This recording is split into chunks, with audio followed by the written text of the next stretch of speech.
त्या व्याकुळ संध्यासमयी शब्दांचा जीव वितळतो, डोळ्यांत कुणाच्या क्षितिजे मी आपुले हात उजळतो.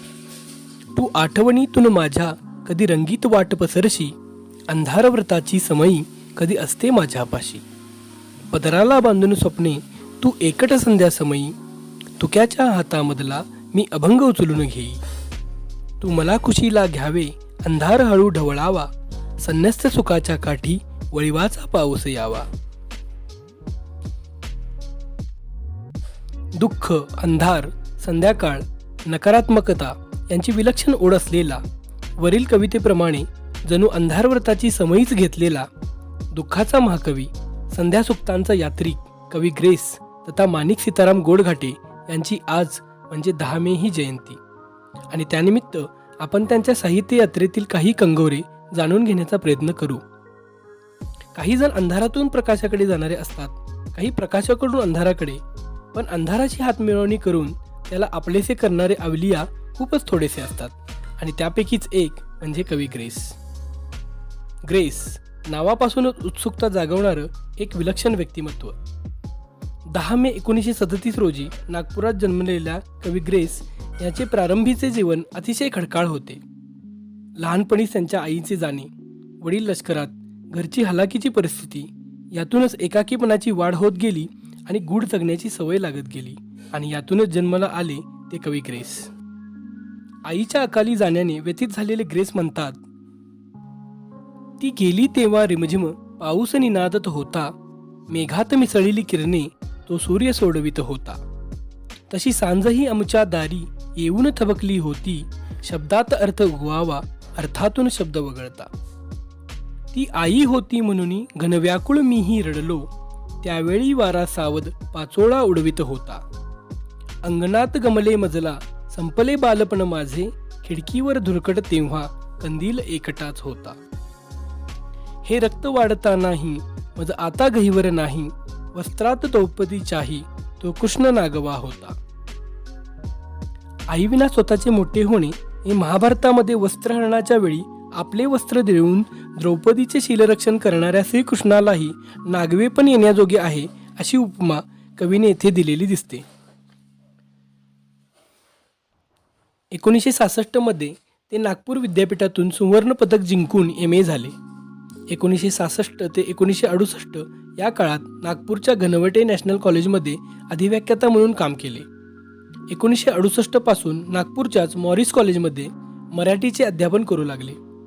प्राध्यापक म्हणून 1997ला ते सेवानिवृत्त झाले. त्यानंतर 2004 पर्यंत राष्ट्रसंत तुकडोजी महाराज विद्यापीठात संशोधक मार्गदर्शक म्हणून कार्यरत राहिले. त्यांचे ग्रेस नाव धारण करण्याची कथाही रोचक आहे. इनग्रिड बर्गमन या पाश्चात्य अभिनेत्रीच्या अभिनयाने प्रभावित होऊन गोडघाट्यांनी ग्रेस हे नाव धारण केले. The in of six happiness या चित्रपटामध्ये इनग्रिड संबंधी शी इज इन ग्रेस असे वाक्य येते. हा बोलपट पाहताना आपल्या आत्म्यावरची धूळ उडाली आणि प्रतिभारूपाचा पहिला साक्षात्कार आपल्याला इनग्रिडमध्ये झाला. तिचे ऋण आठवणीत राहण्यासाठी आपण ग्रेस हे नाव धारण केले, असे गोडघाटे एका मुलाखती दरम्यान म्हणतात. ग्रेस यांच्या कविता वाचकाला झपाटून टाकणाऱ्या असतात. शब्दांची फक्त जुळवाजुळव करत राहणं त्यांना कधी जमलंच नाही. त्यांच्या कवितांना कोणी अगम्य म्हणेल, कोणी गूढ म्हणेल, पण ते वाचकांच्या मनात पाझरत जाणारं एक विलक्षण रसायन असतं. आणि त्यापैकीच एक आहे भय इथले संपत नाही. सकृतदर्शनी असे वाटते की आयुष्याच्या संध्याकाळी आपला जोडीदार गमावलेली व्यक्ती हे दुःख कवन गुणगुणते आहे, पण तो अर्थ तेवढ्याच मर्यादित नसावा. भय आहे ते आनंद स्रोत गमावण्याचे, भय आहे ते जिथे जिथे आपण जोडले गेलो आहोत तो आधार तुटण्याचे.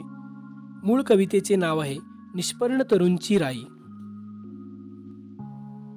भय इथले संपत नाही मज तुझी आठवण येते, मी संध्याकाळी गातो तू मला शिकविली गीते.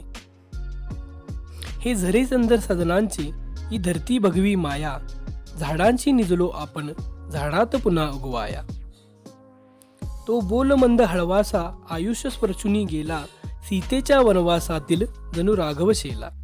देऊळ पलीकडे तरीही तुझ ओंजळ फुटला खांब, थरथरत्या बुबुळापाशी मी उरला सुरला थेंब. स्रोतात इंद्रिये अवघी गुणगुणती दुःख कुणाचे, हे सरता संपत नाही चांदणे तुझ्या स्मरणाचे. ते धुके अवेळी होते की परता याची घाई, मेंदूतून ढळली माझ्या निष्पर्ण तरुणची राई. मेंदूतून ढळली माझ्या निष्पर्ण तरुणची राई. कालचक्राप्रमाणे जशी झाडांची पानगळ होते, तशी माझ्या आयुष्यात स्नेह, आधार, हृदयांतिक व्यक्ती यांची पानगळ होऊन माझे आयुष्य हे निष्पर्ण तरुणची राई झाली आहे, असे कवीला अभिप्रेत असावे.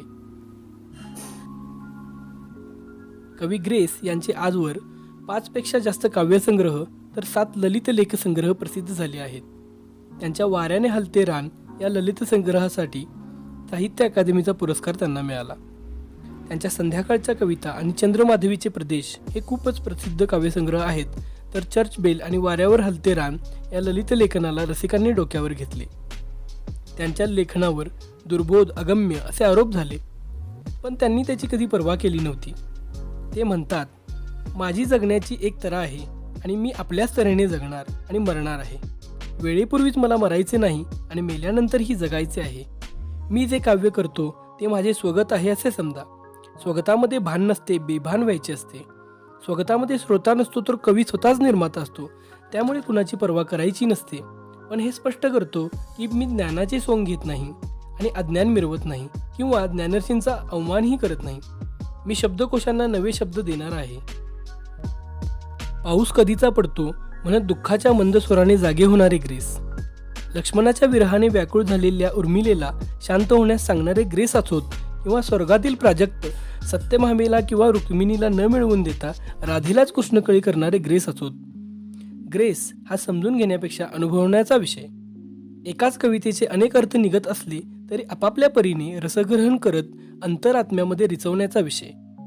ग्रेस वेगळे आणि श्रेष्ठ ठरतात ते त्यांच्या अथांगपणामुळे आणि तरल संवेदनांमुळे. मराठी साहित्यसृष्टीतील घोंगावणारे हे वादळ शमलं ते 26 मार्च 2012 रोजी कायमचं. प्रचंड नदीच्या पात्राप्रमाणे खोल, वाहत्या आणि अखंड असणाऱ्या आपल्या दुःखातच आपल्याच साहित्यकृतींची मूळ गवसलेला हा कवी मानवजातीच्या शाश्वत दुःखांची त्यांना एकरूप करतो. कोमल सुंदर फुलासारखे असणारे आपले कवित्व दगडासारख्या घन, शाश्वत आणि पेलायला कठोर असणाऱ्या दुःखातून निर्मित करतो आणि म्हणतो, मी महाकवी दुःखाचा प्राचीन नदीपरी खोल, दगडाचे माझ्या हाती वेगाने होते फूल. दगडाचे माझ्या हाती वेगाने होते फूल. धन्यवाद. हा व्हिडिओ आवडल्यास नक्की लाईक करा आणि अशाच नवनवीन माहिती करता आपल्या चॅनेलला जरूर सबस्क्राईब करा. नवीन व्हिडिओचे नोटिफिकेशन मिळवण्याकरता बेल आयकॉन प्रेस करा.